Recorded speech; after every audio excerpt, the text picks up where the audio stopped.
Hello guys, अस्सलाम वालेकुम। Hope you are good. This is me Maria Khan, nutritionist और diet planner.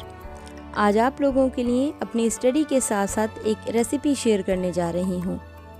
ये रेसिपी आप लोग अपने चीट डेज, प्रोटीन डाइट, कीटो डाइट्स और पीसी कंट्रोल के साथ भी इंजॉय कर सकते हैं। अब आप लोग ये सोच रहे होंगे डाइट कंट्रोल से ये अचानक रेसिपीज़ पे क्यों आ गई। वो इसलिए कि किसी भी डाइटिशियन का काम आपका खाना पीना बंद करना नहीं होता, बल्कि आपकी डाइट को बैलेंस करना होता है।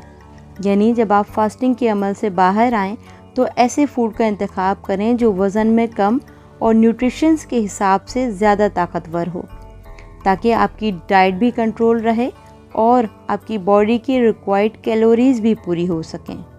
मैंने अपनी इस रेसिपी में बहुत सारी चीज़ें ऑप्शनल और एडिशनल की हैं, इसलिए वीडियो को आखिर तक देखिएगा। इस वीडियो को आप लोगों तक पहुंचाने के लिए ताउन किया है QNN फ्लेवर्स ने।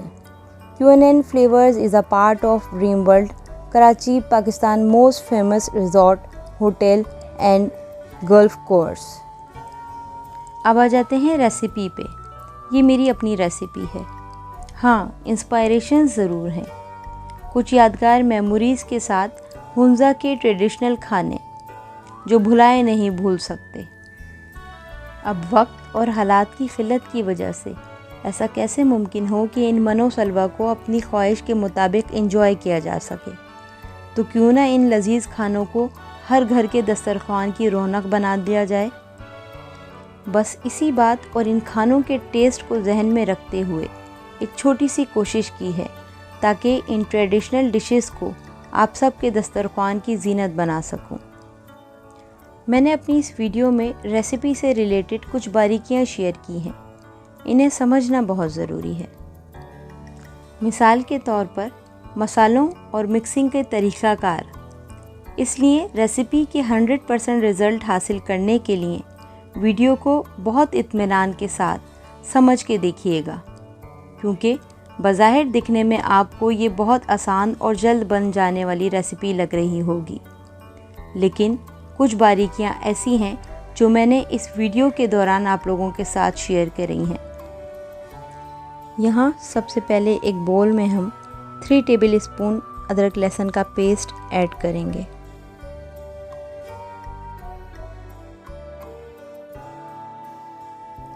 उसके बाद ½ टी स्पून QNN फ्लेवर्स का बारबेक्यू पेस्ट ऐड करेंगे।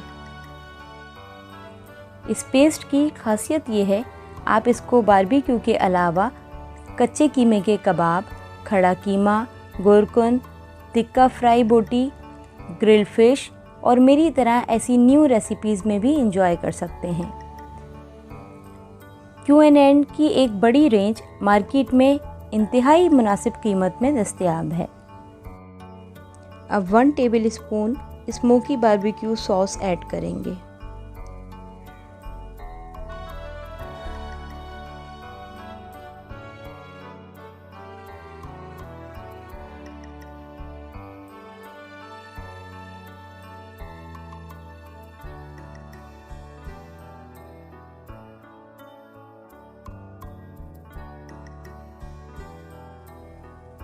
अब यहाँ पे फ्लेवर देने के लिए हम 1 टीस्पून ब्लैक पेपर का इस्तेमाल करेंगे। ब्लैक पेपर ना सिर्फ फ्लेवर देने में हमारी हेल्प करेगा, बल्कि फैट बर्न और डाइजेशन में भी हमारी हेल्प करेगा। अब यहाँ पे इसके टेस्ट को मज़ीद बढ़ाने के लिए मैंने इसमें 1 टेबल स्पून इमली जिंजर सॉस इस्तेमाल किया है। यहाँ पे ये एडिशनल है, लेकिन अगर आप मुनासिब समझते हैं तो अपनी किसी भी फेवरेट कंपनी का सॉस इस्तेमाल कर सकते हैं। अब चूँकि ये बेकिंग आइटम है, तो मैं इसके अरोमा को मज़ीद बढ़ाने के लिए इसमें ओरिगानो पाउडर ऐड कर रही हूँ, ताकि जब ये बेकिंग के बाद सर्विंग ट्रे में आए तो मज़ीद आप लोगों का दिल जीत ले। ओरिगानो की क्वांटिटी आपने अपने हिसाब से लेनी है। मिसाल के तौर पर अगर आपके पास 1 kg गोश्त है तो उसमें आपने ½ टी स्पून पाउडर ऐड करना है। अब आ जाते हैं गोश्त पे। यहाँ पे मैंने 1 kg मटन का गोश्त लिया है, फैट यानी रिवाज के साथ। याद रखिएगा, रिवाज यानी फैट के बगैर ये रेसिपी बिल्कुल अधूरी है। कम से कम 2 और ज़्यादा से ज़्यादा 4 घंटे इसकी मैरिनेटिंग आवर्स होने ही चाहिए। अब अगर किसी भी वजह से आपके पास गोश्त को मैरिनेट करने का टाइम नहीं होता है तो फिर आपने क्या करना है। हमारे पास किसी भी चीज़ का ऑल्टरनेटिव सॉल्यूशन ज़रूर होना चाहिए। मैंने भी अपनी इस रेसिपी का ऑल्टरनेट सॉल्यूशन निकाल के रखा है। अब यहाँ से शुरू हो जाता है इसकी मिक्सिंग या फिर मैरिनेटिंग का प्रोसेस। इंग्रेडिएंट्स शामिल करते वक्त मिक्सिंग का ख़ास ख्याल रखें। हर इंग्रेडिएंट्स शामिल करते वक्त मिक्सिंग जारी रखें। जितनी मिक्सिंग आप करते जाएंगे उतना ज़्यादा आपका मैरिनेटिंग टाइम सेव होता चला जाएगा। साथ साथ यहाँ पे नमक ऐड करते जाएंगे। कोशिश कीजिए नमक की क्वांटिटी हमेशा हस्बे ज़रूरत, हस्बे ज़ायक़ा रहे। नमक की क्वांटिटी अगर कम हो जाए तो बढ़ाई जा सकती है, लेकिन अगर ज़्यादा हो जाए तो उसको कम करना मुश्किल नहीं, नामुमकिन हो जाता है।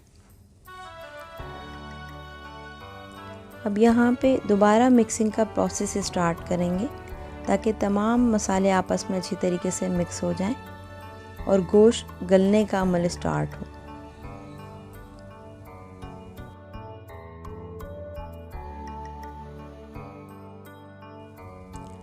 अब यहाँ पे गलावट और गोश्त की स्मेल को निकालने के लिए मैंने 3 टेबल स्पून सिरके का इस्तेमाल किया है।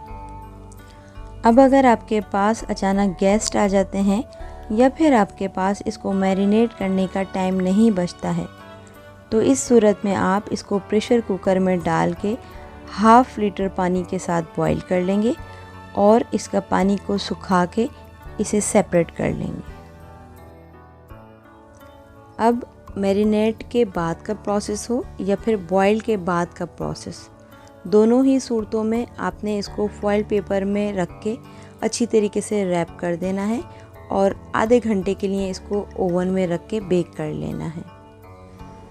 एक और ख़ास चीज़ जिसका आपने ख़्याल रखना है वो ये कि जब आप इसको फॉइल पेपर में रैप करेंगे तो आपने गोश्त को नीचे की तरफ रखना है और फैट यानी रिवाज को गोश्त के ऊपर रखना है, ताकि जब रिवाज अपना ऑयल प्रोड्यूस करे तो इसका अरोमा तमाम ही गोश्त पे फैल जाए और इसकी फ्रेगनेंस और टेस्ट मज़ीद डेवलप हो जाए।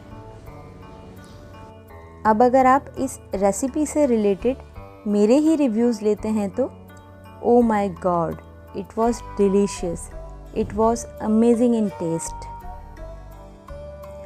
मुझे पूरा यकीन है इस रेसिपी को देखने के बाद आप अपने घर के दस्तरखान पे बग़ैर हुजरत किए, बग़ैर टिकट लगाए, बग़ैर बस फेयर खर्च किए हुंज़ा बल्दिस्तान की इन ट्रेडिशनल डिशेस को अपने दस्तरखान की जीनत बना सकते हैं।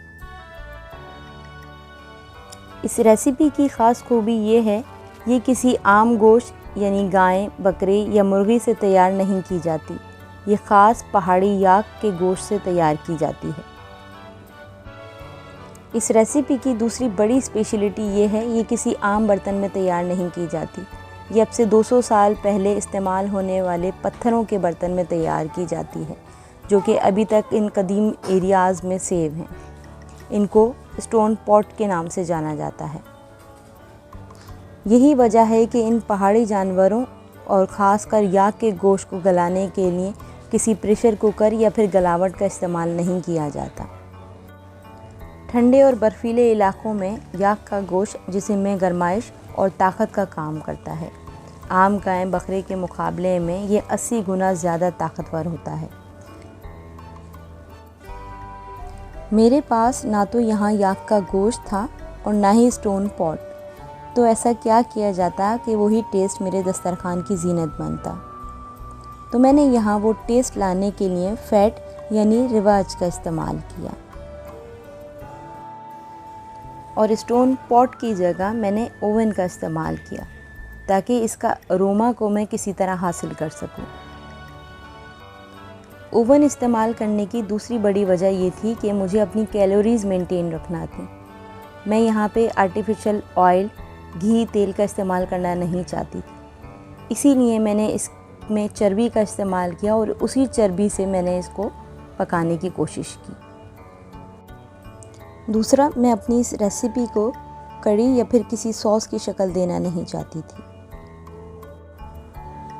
एक आम सालन या किसी भी कड़ी के मुकाबले में इस रेसिपी में कुछ ना होते हुए भी 50% एक्स्ट्रा कैलोरीज़ हैं।